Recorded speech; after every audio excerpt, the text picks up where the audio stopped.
Well, well, well.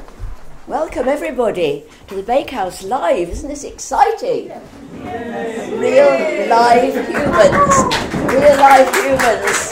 And not only that, but we have Tom Pow lurking over there by the Arga. He said, I wasn't to say that we'd invited Hugh Macmillan, but he couldn't come, so we got...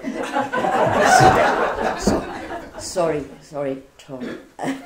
He doesn't really need an introduction. In fact, Tom, he's won every prize in the book, so I will not enumerate same. But he was actually, on this very, very stage, one of the first poets we ever had at the Bakehouse in 2006. Yes, with Diana Hendry, I believe. With... I can't remember the name of the book. Sparks. Yes, it was, and very good it was too. So tonight we're going to celebrate the reunion of Tom with the Crichton Writers, the writing group he formed when he was creative writing tutor at the Crichton campus at Glasgow University. Although I don't imagine any of you were at those original workshops, were you? Was anybody there? Anyway, they've gone on, a lot of them to be published and various accolades. And they're going to come with their recent anthology, which I did have there, but it's totally disappeared, called No Stone Unturned, but more of that anon. So after the interval, we'll expect to be entertained by these guys.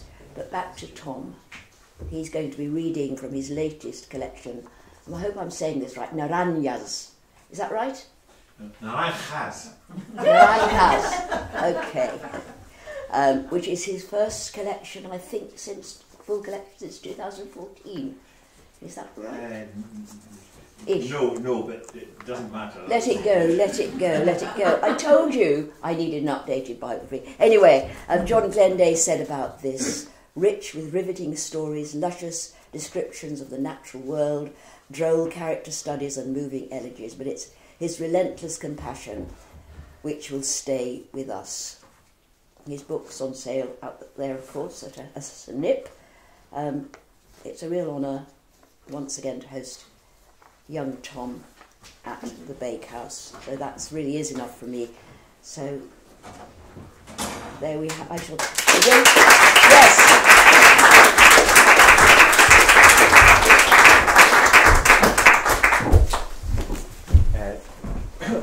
Thank you very much, Chris. Thank you very much. Bakehouse. It's lovely to be here, and I think the first thing I'd like to say is that the Crichton Writers formed themselves, but some of them did meet at the course that I was teaching there. I'm going to start with an old poem. The collection is called Naranjas, if you all want to have a go at Naranjas, oranges. But I'm going to begin with a poem called Lemons that I found buried in the depths of my computer when I was looking for something else, and it's actually, I wrote it ages ago because my daughter wasn't born and she's 27 now. But it's very much a kind of writer's poem, an experience that I think writers have, and it's responding to a question. Rilks wrote a very famous letters to a young poet, advice to a young poet who wrote and asked him questions, and the big question was, should I carry on? A young writer also wrote that to Gide, asked the same question, do you think I should carry on with what I'm doing? Do you think the work's worth it? And Gide wrote back and said, you mean you can stop and you're not stopping? Why? Save yourself a lot of pain. So, this is called Lemons. Rilks wager. Ask yourself, in the quietest hour of your night, must I write? Confess to yourself whether you would have to die if writing were denied you. He lay in the early morning, blankets over his head to muffle the cries of his son. Through the small window he could make out the mistiness of day, the last apples rotting on bare branches, and these against sky the colour of dead fish. His head, still thick from the night before, buzzed with ancient guilts. He felt he should concentrate on blackness, stillness, a kind of depth, though he felt hollow in himself. First, that question. Ask it now, his body sprawled alone with its night odours. Yes, he would still have the strength to answer it, to hoist it over his drowsy form long enough for a green light. He did, and the answer was no. No, he didn't and wouldn't. He'd had to once, but now he didn't. As the question dissolved, energy surged through him. He saw the day unfold. He'd give himself to his wife, to his son. What would you like to do today? He'd ask. Now he was free, free to do whatever he wanted. He saw a future fresh with possibilities, job options, new hobbies, simple ones. He'd become a regular Joe. Sunlight chased the mist, bathed the room. He tried to remember how he'd got into this, and the others, the poor, the proud, the abstracted, let them get on with it. He was open to the world, like it was a clean page. And part of what he saw was what she'd always said he missed, brooding about, blaming the rich world for the poverty of his own imagination. And here it all was, the detail that made up this fresh new world, the bowl of fruit and vegetables that sat on the table where each morning he took coffee, the onions' smooth tan skins, the tight-sheathed tomatoes, the nipples of lemons were loud in their own praises. He smelt them all, rolled them in his palms. Lemon groves he'd walked down in his youth came back to him, starlit nights that never grew cold, that he'd shared to the sound of the sea shushing in. And the sea took him back to the royal richness of childhood, the treasure house of memories. But this time he saw it crash onto rocks, felt the salt sting his soft cheeks. His wife had told him of this world, that it was all around him. Why had he not listened? Why had he not noticed how beautiful her faith in it was as it shone in her eyes and lit up her face? So love was there to be discovered too in this new unwritten future. So much, so much. And he'd proved himself right. He wasn't dying, nor did he think it likely. Still, he thought, take no chances. If you're going to go, be sure to take those lemons with you.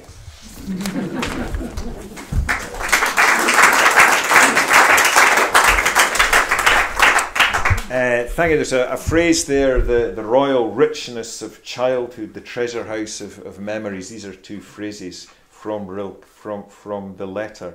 And so here's a poem from the royal richness of childhood. It's called A Dream of Return. I used to go on holiday when I was a child to Coldham with my family, and I returned there just a few years ago with my son when he was in his early 20s, and then I had this dream. this dream. And there's a house that features in it. That's the house that we used to go to on holiday, and a dream of return. I stumbled through a landscape whose short grass was all angled one way, as if it held to the earth and had no life of its own. And the grass was grey as stone. There came a breeze. It too hugged the earth, but it found some purchase on the grass, so that the grass rose as if the sap itself was rising within it. As the grass rose, so colour infused the landscape. The grass was green breath, the stone was red, the sky lifted my head, so intoxicating was its blue. But in the old house at the foot of the brae, below which ran the sparkling burn, the world was as it had been before. The flowers on the windowsill, drained of colour, washed out as the little hung on the line. An old woman who has lived here so long, her veins run with salt, pushes herself up from her fireside chair and peeks through a gauze curtain. She shuffles to the door. I know now that what has raised the grass heads and what has given life to the landscape is light. Light, or what use memory makes of light. Open the door, old woman. You'll find me waiting many years before. Open the door and let me flood your house with light.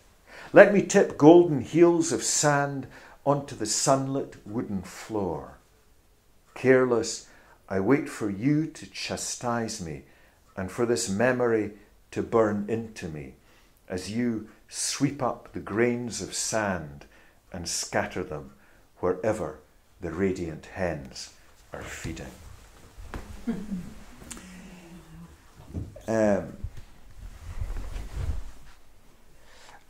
When I was in lockdown, I actually quite enjoyed lockdown, so I pulled down the big books and got through them, and kind of rediscovered reading as a kind of creative act. And this poem's actually about a very old reading experience that I had with HMS Ulysses by Alistair MacLean. Don't know if he was a very big seller of thrillers, but HMS Ulysses was based on his own experience. Anyway, this is a memory from the book that stayed with me, burnt itself into me, really. It was a hardback bought for sixpence at a church jumble sale. The condition so pristine, I doubted its spine had been flexed. My dad lapped up MacLean's paperbacks, thrillers, but this was different. Based on his own wartime experience, a dust jacket showed a ship ploughing a turgid sea. It felt as if my dad and I had swapped places. I was the grown-up now. I packed it on holiday that summer for a farm cottage in Kintyre. When I wasn't helping to gather in cows for milking, weeding drills, dipping sheep, or any of the other chores that marked me as a country boy, I was on HMS Ulysses carving my way through the Arctic Sea.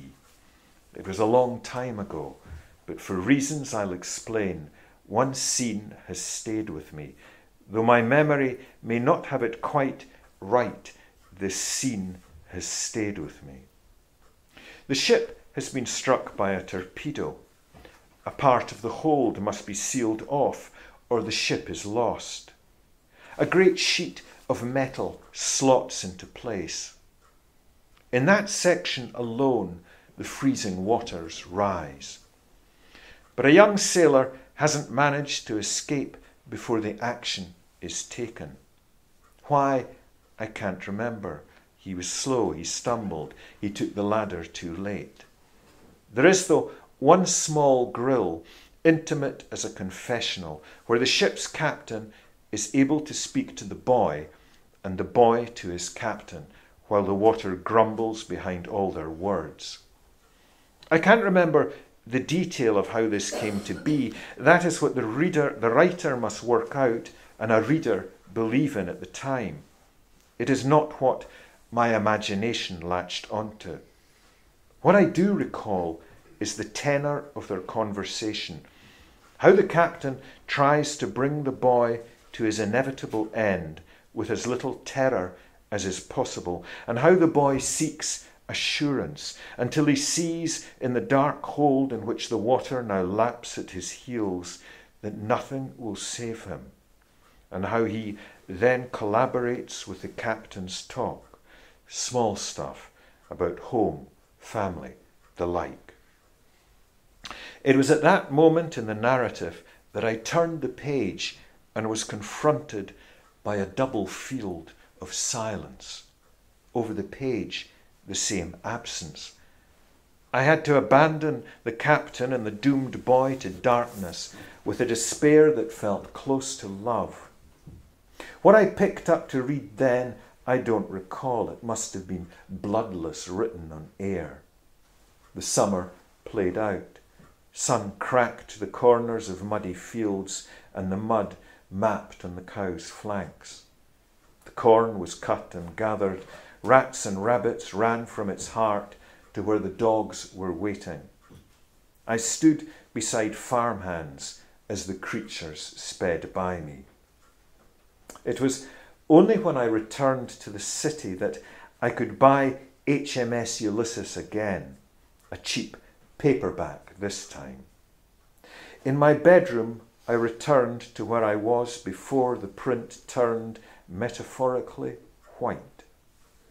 I read a handful of the pages I'd read in the height of my summer to bring me fully back into the moment of courage and of dread. I had been quite close, as I expected, to the chapter's end. The conversation lasts barely another page. The boy is so brave, and the captain, well, he is giving whatever he has to give, while knowing it can never be enough.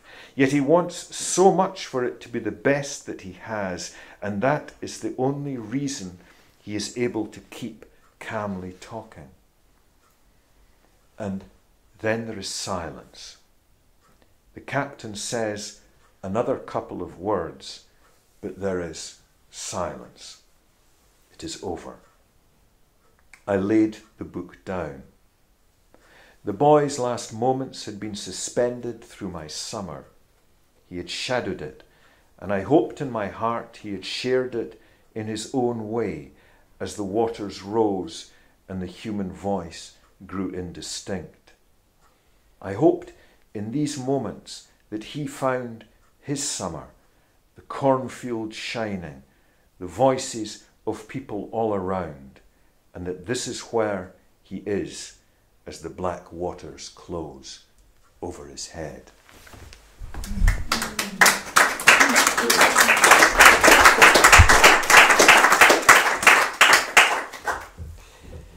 Something a bit brighter now.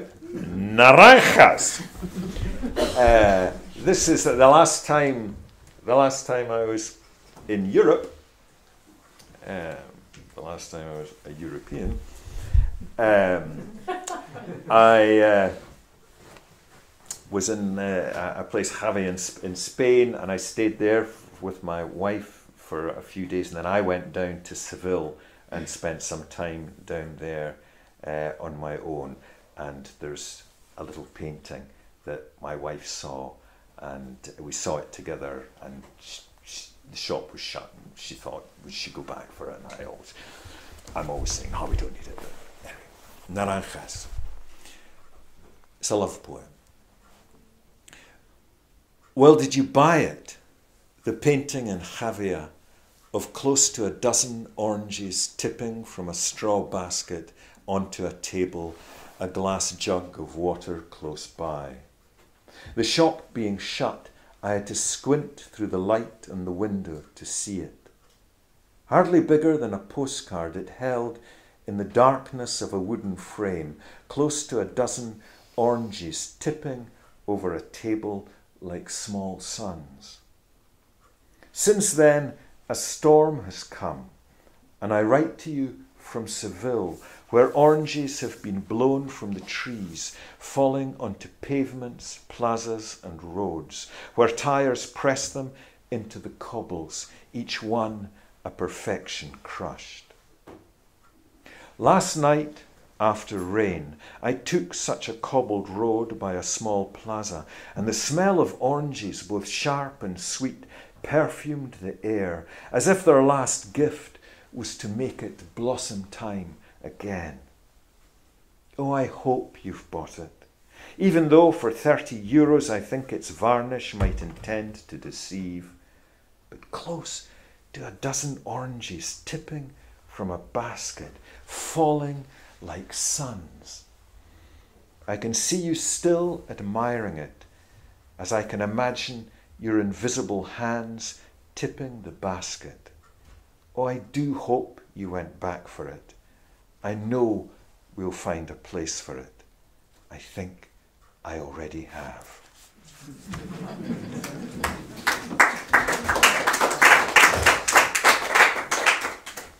This is actually my wife's copy of the book that I've gifted to her.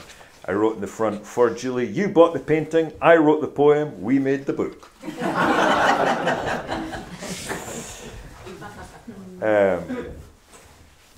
Sticking with the sun, this is sunflowers. And it's the sunflowers speaking. You cannot disturb us. We are doing our work, as everything in the world must. Devotion is our work. We do it with the open faces of those who do not doubt. Perhaps we bring to mind Saint Ursula and the 11,000 virgins massacred on pilgrimage for refusing to copulate with Huns. Can you not see such virtue in our faces, each one of us a single-minded declaration of faith? When they cut us down like those martyrs, our faces will be turned for one last blessing. And this is a place not far from here, Glenkiln. Cycling up a hill, as you know, from Dumfries. Glenkiln. One deer, then another, flushed out by my presence, before I can even spot what they were doing before me, cross half a field in 4 bounds and take a fence as tall as myself, the second a split moment after the first, a mirror letting me catch how the forelegs tuck up to their chests and the back legs extend as power lends itself to flight, if flight can be a brief hanging in air of elegance and purpose. For some time before the deer, I'd felt in the warmth of spring, in the gentle climb between fields, a space opening up in me. Only that, nothing more, not even whether it might be a window or a door. Something that suggested a paying of attention, a seeing what the tide might bring in. At the top of the glen, 2 kestrels drawing wheels in the blue, the water I carry, cold yet, bearing the faint trace of home.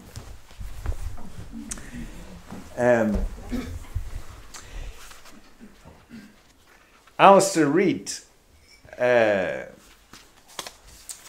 who was spent a lot of time in southwest Scotland and wrote a very famous poem about Scotland, a time when he was in St Andrews in Fife. I knew Alistair quite well, and I edited his collected poems. So I'm going to read his Scotland, then I'm going to read my Scotland. Scotland. It was a day peculiar to this piece of the planet, when larks rose on long thin strings of singing, and the air shifted with a shimmer of actual angels. Greenness entered the body, the grasses shivered with presences, and sunlight stayed like a halo on hair and heather and hills. Walking in town, I saw in a radiant raincoat the woman from the fish shop. "What a day it is!" cried I, like a sunstruck madman. And what did she have to say for it? Her brow grew bleak. Her ancestors raged in their graves as she spoke with their ancient misery. "We'll pay for it. We'll pay for it. We'll pay for it."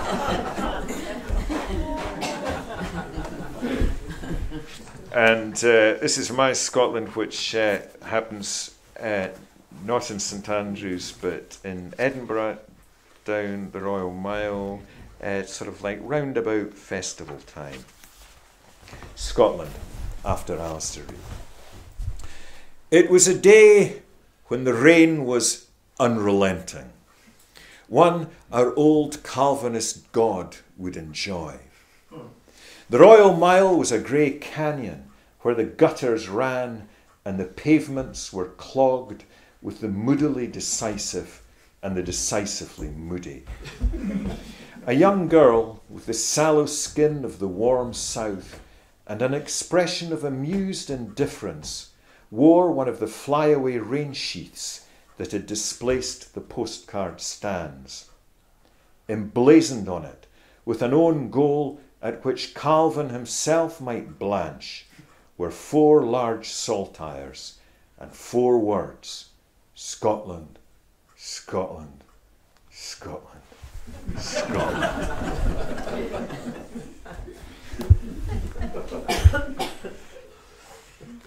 That was kind of, I suppose, an analogy in a way for Alistair. Here's another elegy in a way for Derek Walcott, a very famous, wonderful Nobel Prize-winning poet. And I saw him read in Granada in Nicaragua, and this is an account of that. The old master swivels his prize-winning head round the audience with the authority of an owl. Some avert his gaze while others occupy the aisles, capturing him on their phones. He introduces a poem about the father he never knew.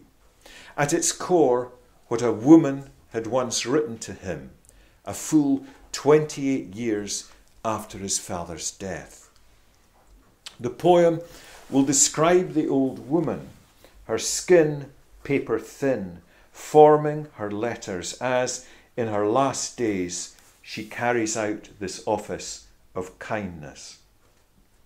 Walcott tells us a lion's pride in this, as in everything he does, that the old woman used 4 adjectives to describe his father: that he was dutiful, honest, faithful, and useful.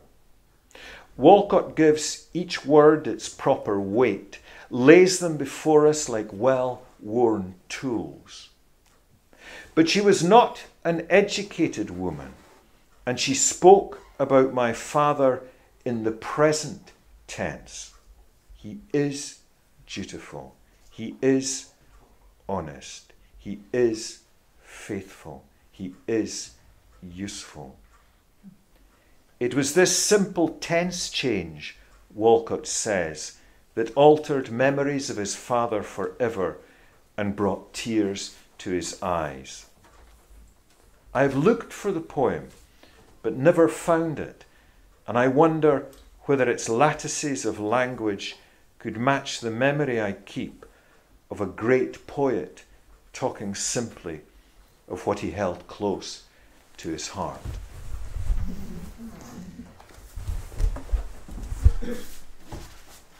Take a wee rompedora interval here. This is during lockdown.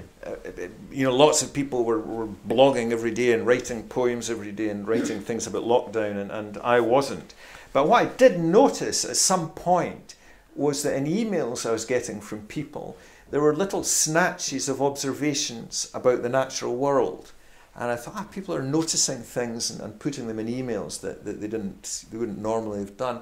So once I noticed that, and they were short things, so I thought, well, this is like, almost like haiku, which are obviously, they always talk about the seasons and nature and stuff. So I started forming some of these in haiku. Some of them almost came like haiku. And then I went and trawled through all my emails, and I found a haiku for each month. Now I've called these, the collection is called Life, because that was the last word in the haiku that somebody sent. But I've said they're fashioned by Tom Pow, so they're not my words. I've sort of bent them a wee bit. Some hardly at all. So I'll just read half a dozen of these. April 2020. Sun on fields, and so quiet you hear water run in the roadside burns. June 2020. The fledgling coal tits in our cherry tree, chirpless, hang out their wings to dry. August 2020.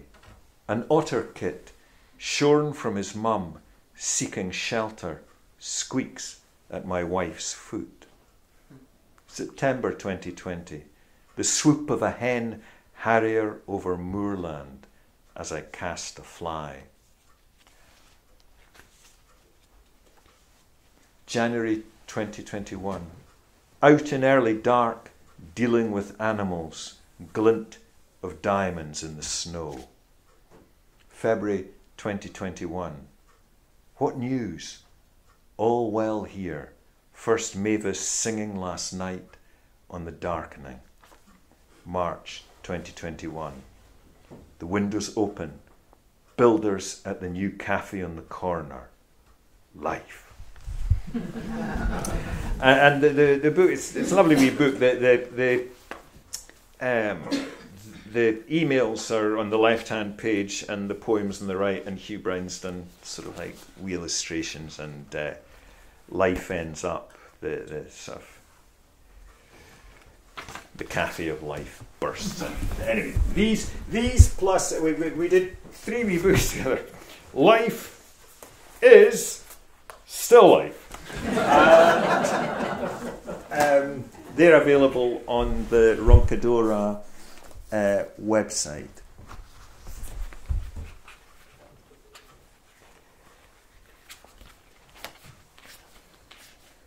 Priti Patel's been giving her wisdom about refugees and migrants again. So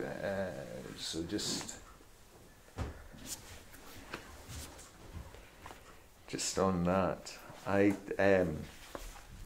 did some volunteering work at a thing called Care for Calais with refugees just before lockdown, and obviously, haven't been able to go back. But this is a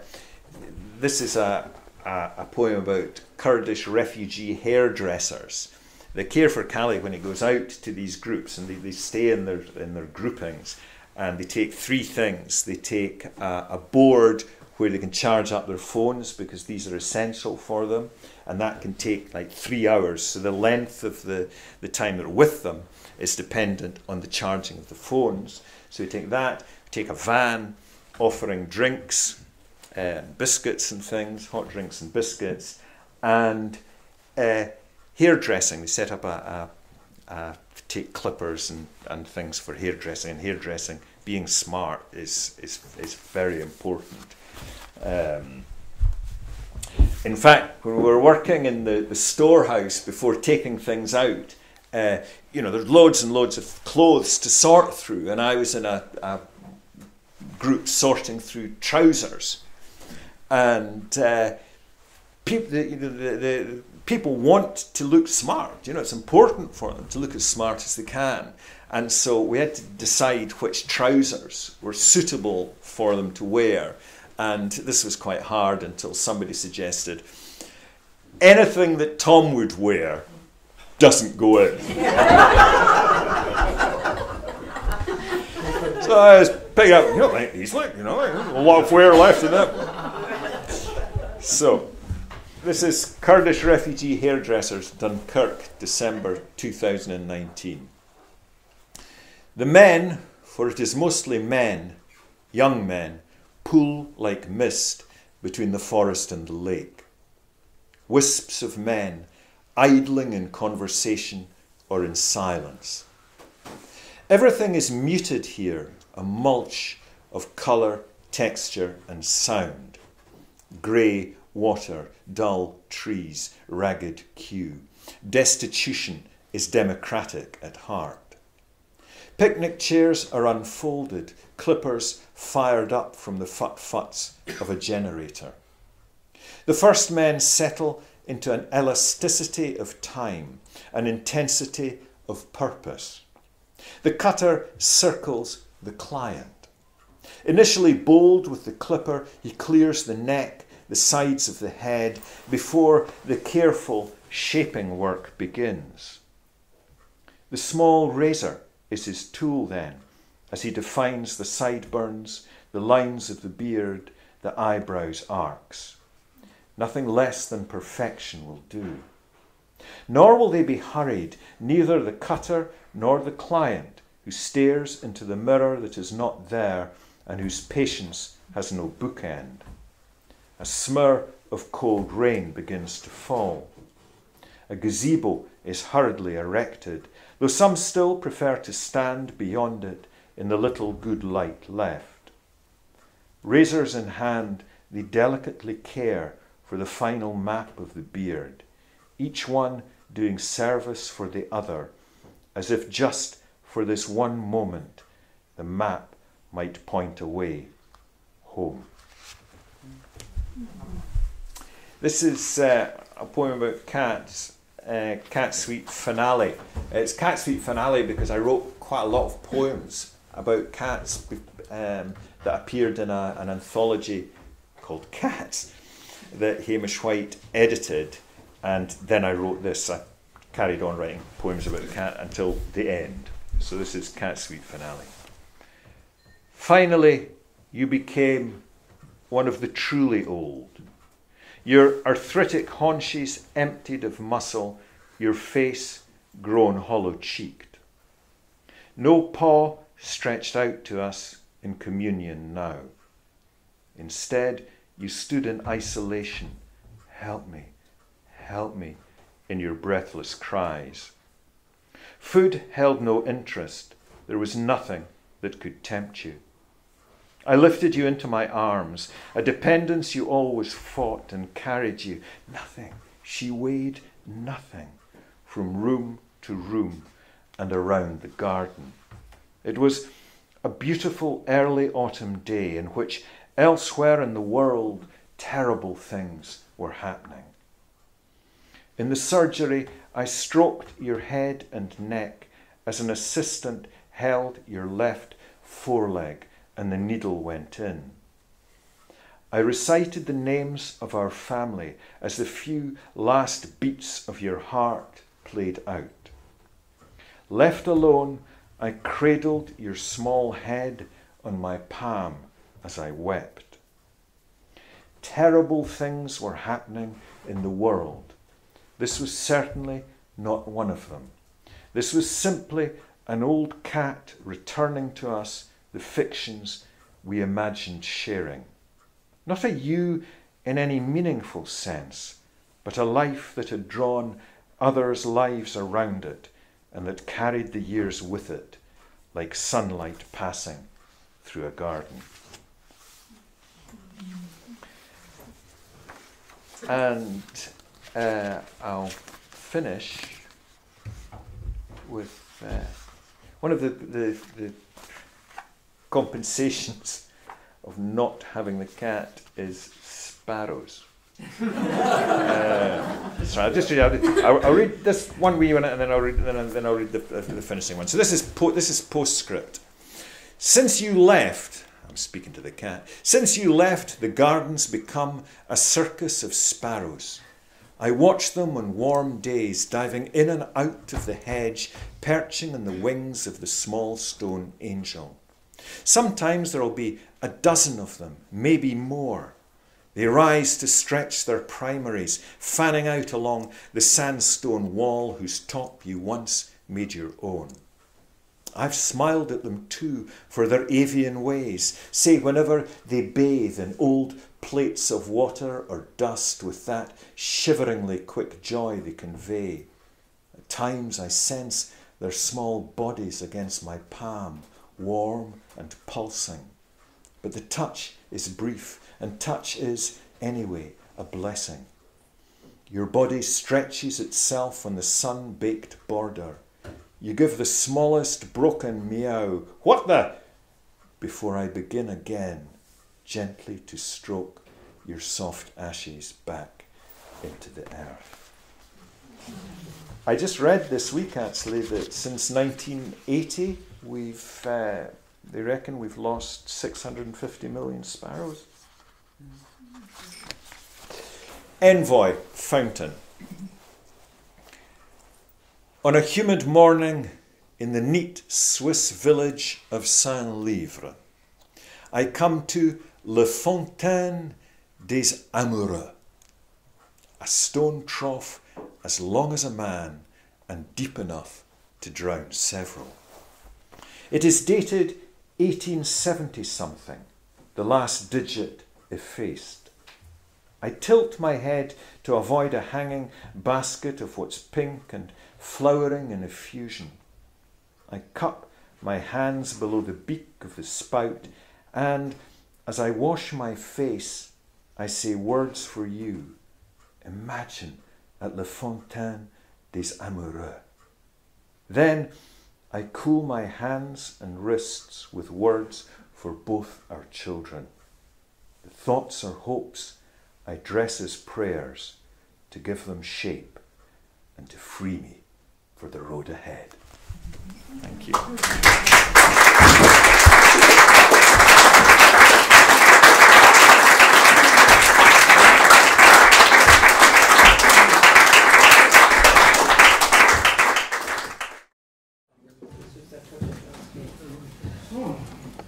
Good evening, everybody.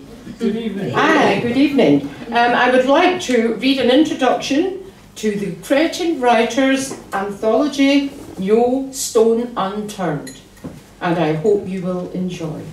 Anyway, the Crichton Writers' latest anthology, No Stone Unturned, sees through the Presbyterian shell of Dumfries and Galloway to the warm stone heart beneath. We responded to the amazing heritage of architectural and carved stone, unearthing the human histories that lie below. Inspired by the Dumfries Stone Carving Project, led by Dumfries Museum, this collection of writing brings to life, interprets and retells old stories, and creates new ones. Our fellow Crichton writer, Joanne Mackay, who was asked to work on the project, proposed to our group that we should make the stories of the stones the subject of our next anthology, which we did. It's a privilege to share these wonderful stone stories with you tonight. Hear the words and wonder about stone.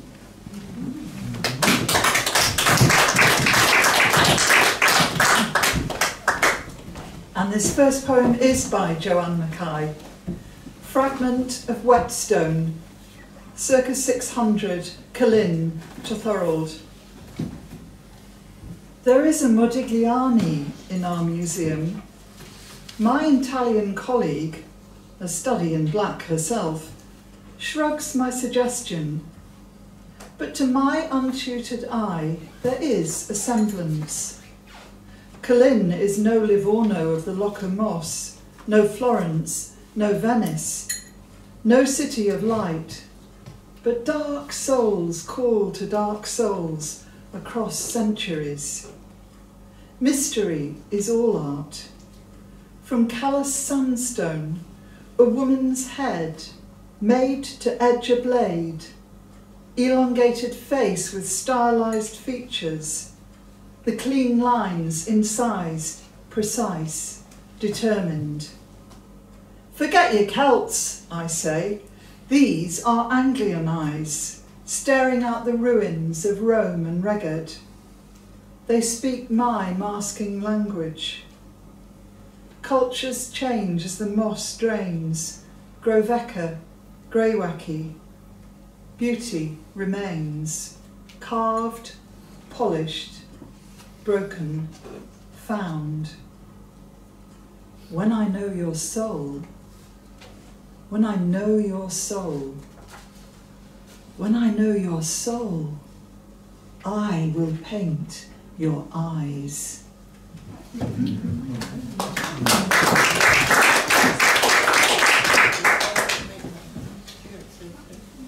The mid-steeple. Desert is my origin. Hard to believe in dank Dumfries. Took millions of years until my maker evolved from sand dunes.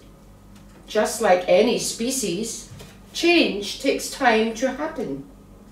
One day, the sand cemented, red stone formed, later quarried.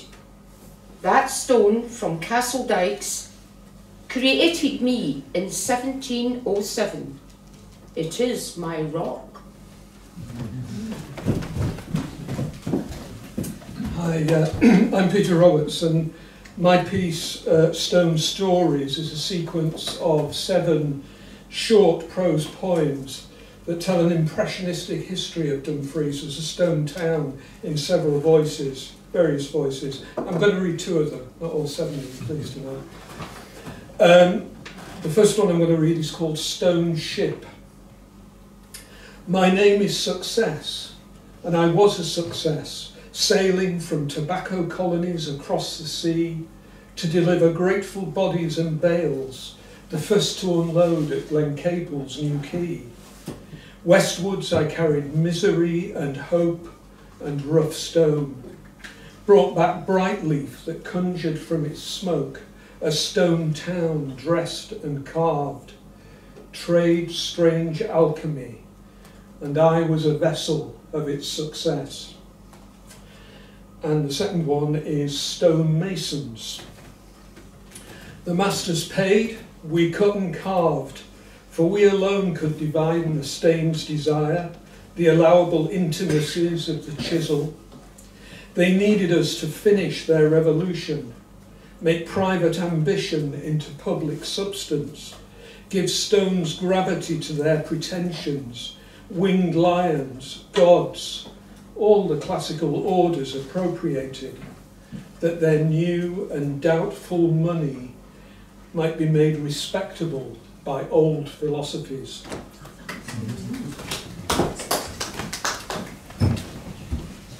I'm Alexandra Monlower. My piece is called Solace, and it was inspired by the carving of an angel atop a family crypt in the graveyard of Crossmichael. Solace. I ease open the lid of the chest, long closed in guilty consolation. Lavender seeds cast adrift from their stalk between folds of cotton smocking rebuke me. For I had not forgiven you. Your tender words, your hands made smooth by love, caressed another. Your obsession became my despair. Riffler and Eperon coaxed forth her loveliness. Cool and serene, she enchanted you, and then you left me. And yet, I am ready now to go to my final rest, to lie beneath a simple stone and forgive.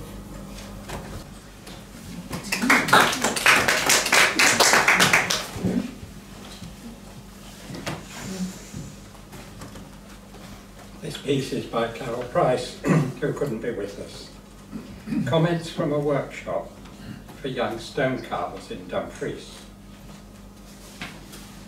I get to try all the kinds of tooling effects, mark making with different chisels, chipping shapes into it, making grooves around the edge, learning how to carve.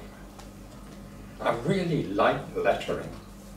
It's very precise, getting the letter form, how it pleases the eye. I'm fair chuffed with it. Sorry. Hi, I'm Chris Nichol, and I've got two connecting pieces that were inspired by Monreath Cross, the remains of which are in Whitthorn Museum. The first piece is an extract, Birth of Monreath Cross. Before my eyes, my vision emerges, rising up from the rough block of stone. I've taken my time these last few weeks, so engrossed in my task, sometimes my wife has scolded me for not eating.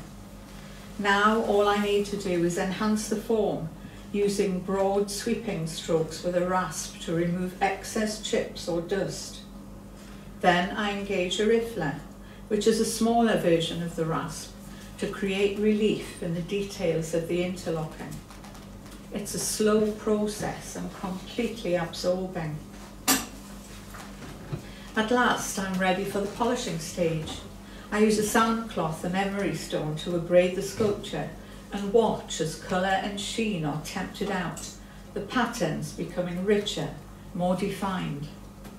I give praises to God for steadying my hand and enabling me to produce this work for the Laird. He has visited on occasion and been greatly pleased with my progress. I must send the boy to inform him it's ready to be erected on its site, and the whole village shall bask in its glory. I confess the dust gets to my chest, and of late my wife has begun chiding me, clucking over me as she prepares concoctions to help me breathe at night. I tell her it's just a consequence of the job, and that God who gave me life will look after me into old age, and not to worry. It's a great honour to do this work, and the Laird pays well. A bad cough is worth the status and rewards we enjoy. However, my assurances fall on deaf ears.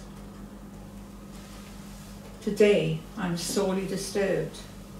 The Laird is greatly pleased with my work, but has ordered the statue to be taken to the blacksmith. When I questioned this decision, he told me that the cross is to have jugs, a chain and metal collar fitted. In addition to the cross being the village marker and site for markets and gatherings, the cross is to be used for punishing miscreants. They'll be tied in the jugs and then flogged. I told him that the cross is a symbol of Christian faith and peace, but he replies it's a symbol of obedience and that wrongdoers will be punished there.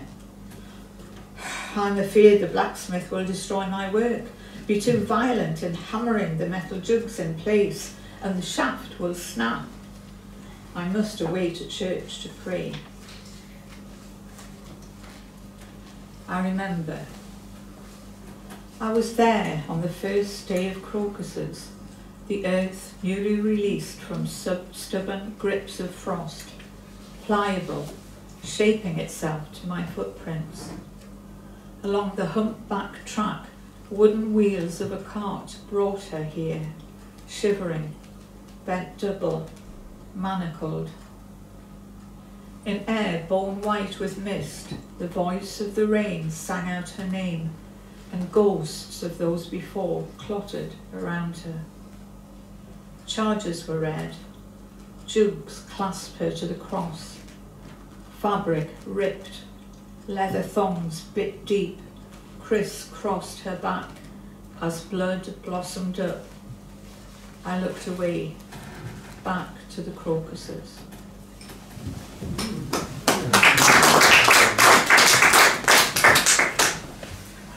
I'm Beverly Vaux, and this is about the carving on the mid-steeple. Who is this man who stands so proud, dressed in a white full-length robe, blonde hair covered with a silk cap with silver wings at his back? He holds a crozier. A bishop, then?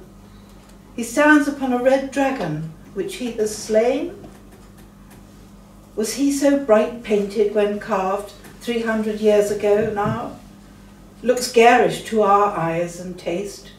Wish they'd left in plain sandstone. But much research must have been done when restored 10 years ago to this glory. Who is he then, this bold figure? The great archangel Michael, Dumfries' warrior, patron saint, leader of the heavenly host, slayer of the dragon Satan, judge of souls at time of death, protector saint. Tomb of Hadrian's Roman saviour, great patron of Germany, patron of police and soldiers, paramedics and the sick, all turned to him when things went wrong for help and protection in times of trouble.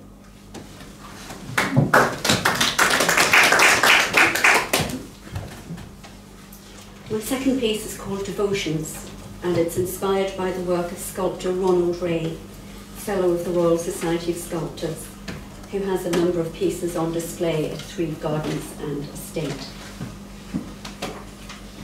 Devotion is not a milksop emotion, province of the meek. It's a bloody battle of tungsten on granite, sweaty, breathless, back-bending, thorax-popping, shoulder-numbing grind. And yet, I wait for the stone to select me, for the creature to emerge. I strike with the mallet, hoping for a stone without fissure, fighting myself, my fatigue, my procrastination. My wounds are self-inflicted, unintended consequences of carelessness, of exhaustion, of the sheer bloody mindedness of not giving up. These are my prayers in 3 dimensions. Accept them as you will.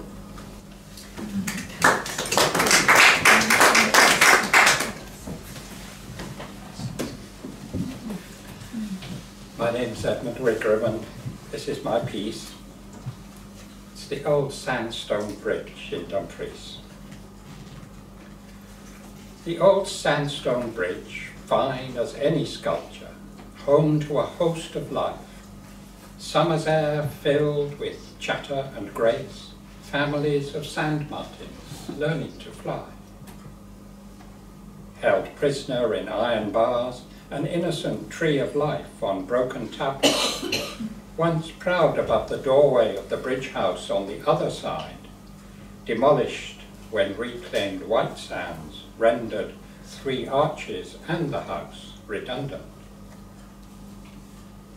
The bridge has links to a lady, remembered long, long after she was gone, for Balliol College in Oxford, and Sweetheart Abbey, where she and her heart's love rest by the altar, and for her strange name, Devorgula, Celtic version of the Hebrew name Devorah, Deborah in the scriptures, a prophetess of power and renown.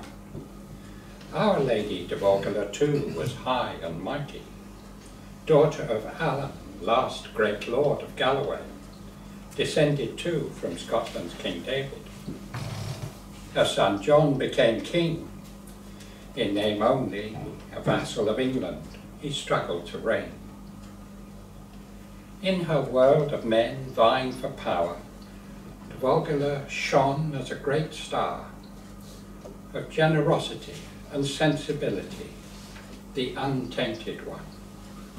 800 years on, and the bridge still bears her name. Countless generations of sand martins have chattered her memory, and the tree of life still whispers her name to those who listen. Which of us will be so remembered?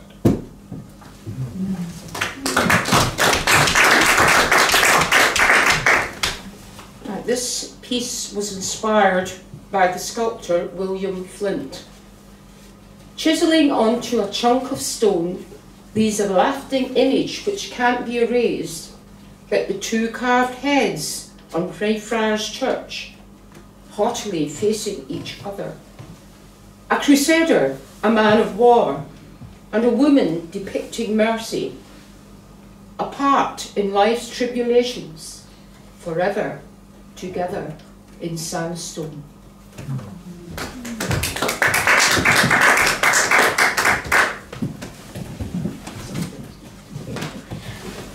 I'm Jane Richardson, and this piece was inspired by exactly the heads that Ellen has just been talking about, the Crusader and Mercy. Meg was sitting cross-legged in the corner of one of the rounded turrets of Bakehouse Church, the 5 little windows appearing to encircle it. She was there nearly every day, occasionally walking around the church admiring the architecture. She particularly liked the stone heads she knew were carved by flint in the 19th century. One a man, the other a smiling woman. The sun shone, giving her threadbare coat a chance to dry a bit after the earlier rain. The Marie Curie shop nearby had given it to her.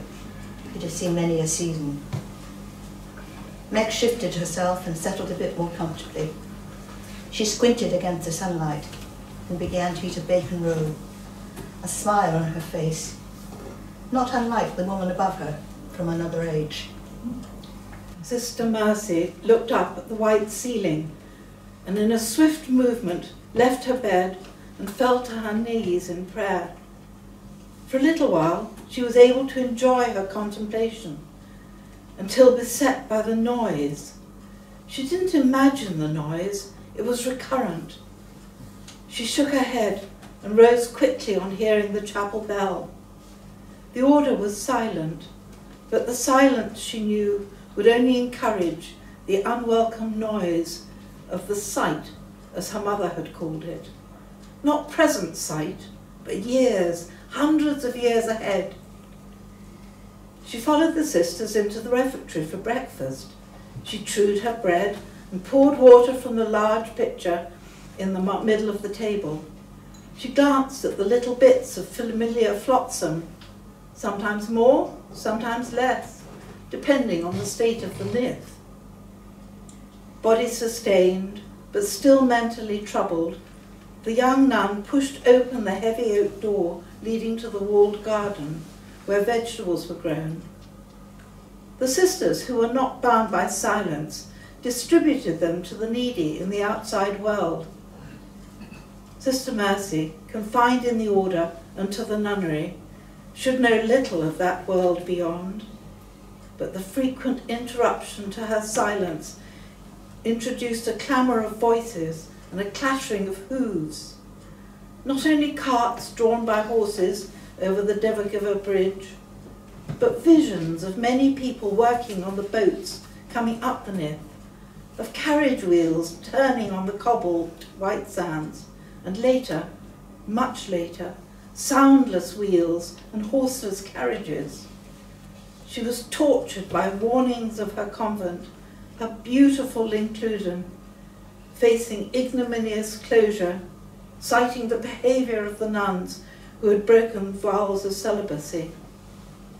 In isolation, without speech or interaction, she remained locked in her personal prison. The corner where Meg was sitting was becoming cooler. She turned to look upwards at the stone heads, at the woman's face. Her warmer hands, buttery from the bacon roll, touched the wooden cross around her neck. Finishing her lukewarm coffee and murmuring, "Our Father," she closed her eyes once more. The chapel bell tolled, and the young Sister Mercy, wondering at her greasy fingers, made her way to Vespers.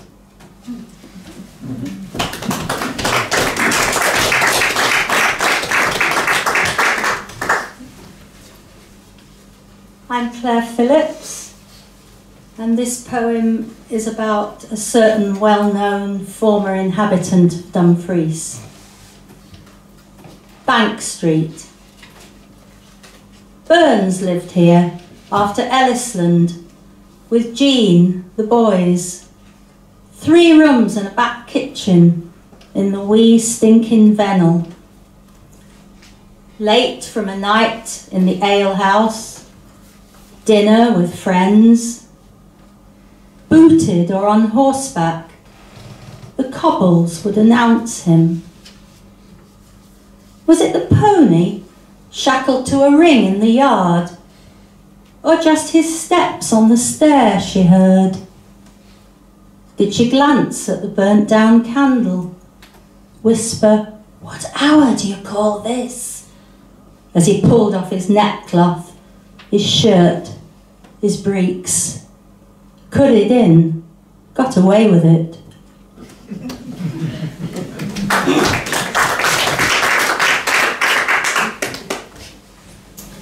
This is my final piece. It's called Sweet William, and it was inspired by the story of a 17-year-old Coventer who was killed in the main street in Crossmichael and left in the street for a week as a message to others.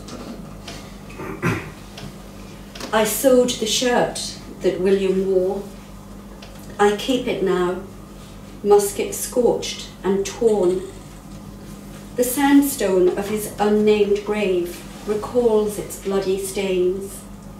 Yet I, who keened beside his cooling corpse 7 days, need have no stone memorial. I sewed the shirt that William wore.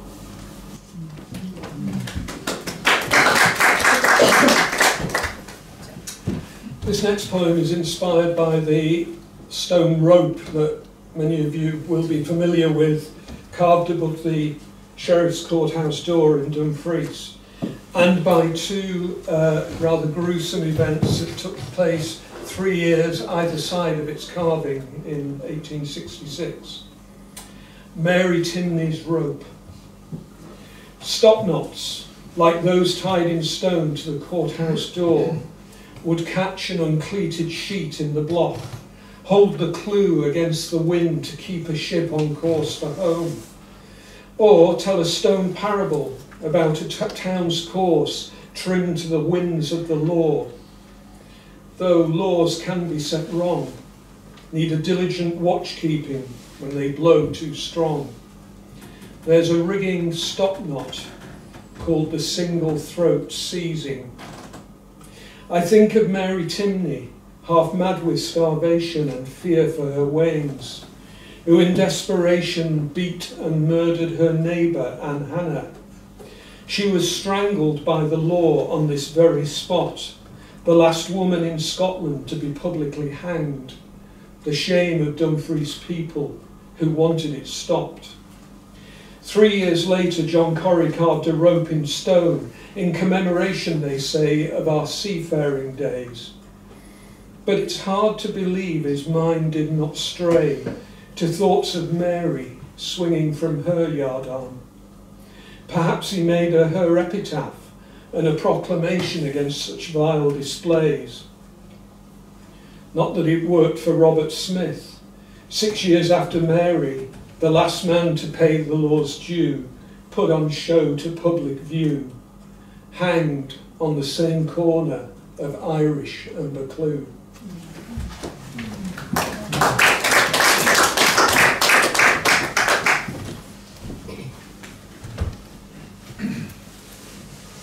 Finding the statue. Dust and ash will blow with the ghost to God knows where. What's left of us is stone. Our cycle complete, we crave re-embodiment. A chiselled face, its limbs and torso robed in moss, won't rot and drop and drift away. It's all whimsy, of course. We're petrified.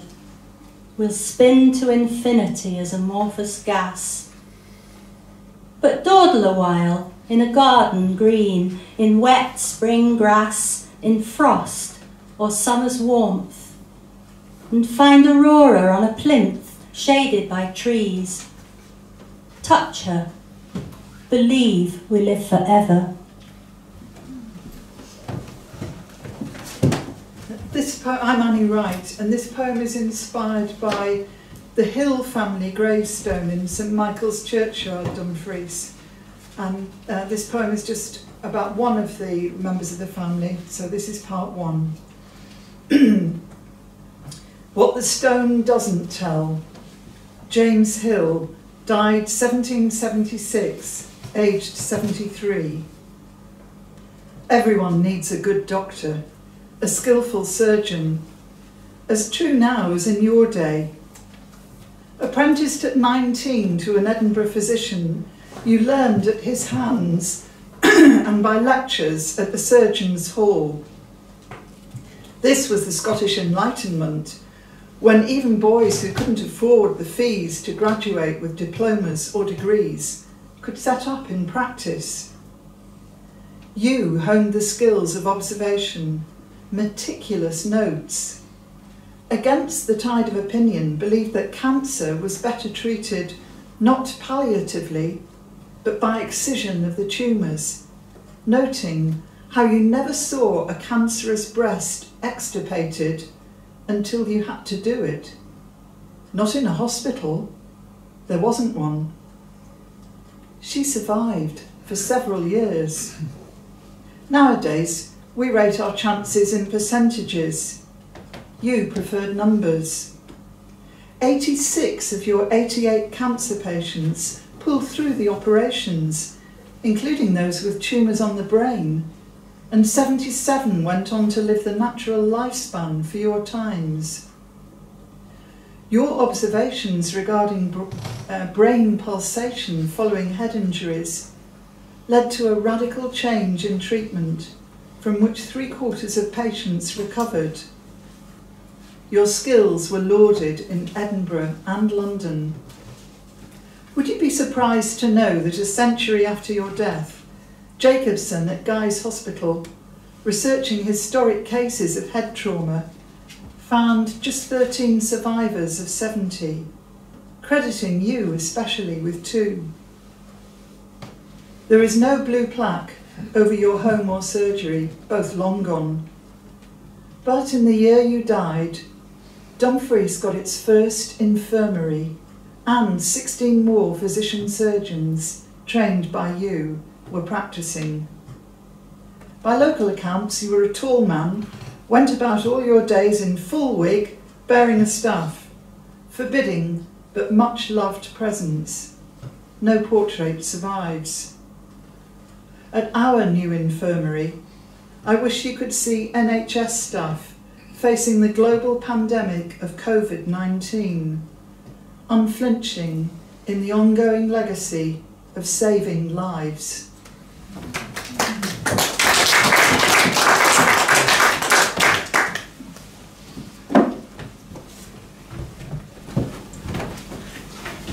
This is The Ballad of a Piping Pig, which was written by one of our members, Linda Pow. In fact, I can show you the picture. It's 14th century, I reckon. It's really difficult to see it, but there's a pig and pipes. And it sits above a chipper called Lugano's in Queensbury Street. You'll never see it. Up above your head I sit, unseen by passers-by. You pause to get your money, but never raise an eye. Picking the finest sandstone, the man who fashioned me peered beneath the surface to see what he'd see. Carefully he cut the block, a frontispiece to make, pausing then to scratch his chin and think what path to take. My fine fat pig, where's your head? Where do your trotter stand? How do you hold your bagpipes without benefit of hand? Are your tunes merry or sad? Do you weep or are you glad? Slowly he coaxed the sandstone to bring my head to birth, placed the pipe into my mouth, heard music full of mirth. Body, pipe bag, trotters freed, placed high on castle wall, my medieval music was a rallying call. I watched long years of battle, men fighting to stay free, women mourning empty lives where love used to be. Sacked by heartless hordes at least, the crumbling castle fell, I came crashing down to earth, playing a sad death knell. Face down on the dusty ground, unseen, unheard, unwanted, For years my pipes were silent, only the birds chanted. Then came a rumble of carts, shifting and scooping the stones, trundled into town, the loads decanted, mid ringing tones. Ears deafened, I strained to see what new worlds surrounding me. Eagerly sought for building, tumbled and jumbled all day. Our numbers dwindled fast, yet I seemed destined to stay. Then an honest burgher seeks stone for his smart new house, flips me over, stubs his toe, utters a frightful curse. Stone though I am, I tremble, seeing his angry face. But, house built, he lifts me high, the top of it to grace. So above your head I sit, piping my ancient tunes. Cock your ear, hear me play, dance by the light of the moon.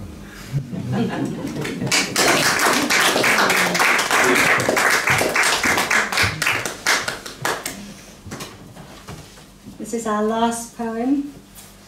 We had a lot of fun and learnt quite a lot in the project, and this is my attempt to sum it up. No stone unturned, and maybe as you lift, a creature runs from underneath, recoils itself in mud or slime. There's something to discover here. You walk beside a fluted wall with columns carved like plaited rope. Look up and see a weathered face, unnoticed once, now winks at you. Sandstone stories shift your view, teasing you to look again. Dig out odd things some person did. Find evidence of what they said, their histories and their habitats. And now you're hooked to name that worm. No stone unturned.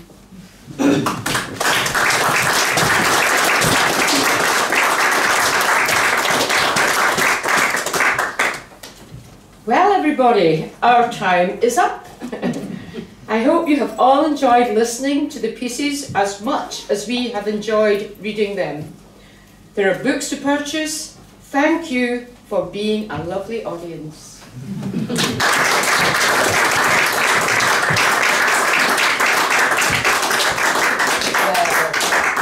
No stone unturned indeed.